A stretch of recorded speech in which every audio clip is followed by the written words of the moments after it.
In all, out of about 12,000 troops, around 2,500 soldiers died while at Valley Forge that winter. Marquis de Lafayette. Marie-Joseph Paul Yves wrote Gilbert du Motier de Lafayette, Marquis de Lafayette, was born in 1757 in France. His father died in battle when he was 2, and his mother and grandfather died when he was 12. This left him a very wealthy young man. He heard about the Americans' fight for independence and he wanted to help. At the age of 20, Lafayette came to America and offered his help as a volunteer. Hearing of the French military noble who wanted to work for free, Congress quickly agreed to take him up on his offer.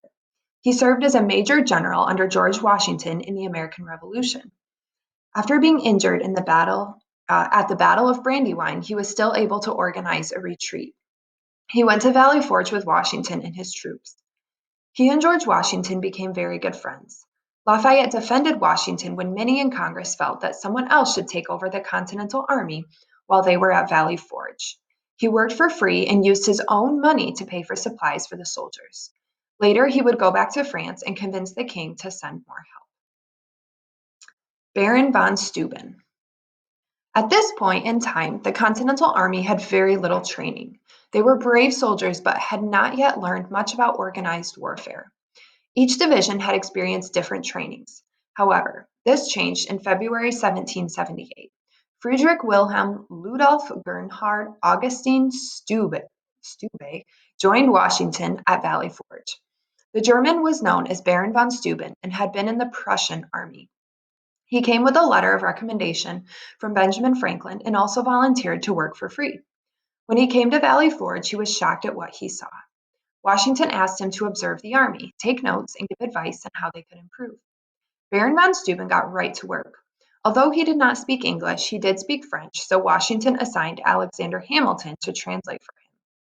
He began writing a manual of arms and drills. He worked directly with the soldiers and made the officers learn the drills as well. Very quickly, the Continental Army became more organized and skilled. They were all trained in the same drills and techniques, which greatly helped them in battle. Even as the drill master, the soldiers enjoyed working with Baron von Steuben, and he helped give the army the confidence they needed for upcoming battles. Surviving Valley Forge. In April 1778, word arrived that France was joining in the war as an ally to America. Soon, gear and guns arrived at camp from France.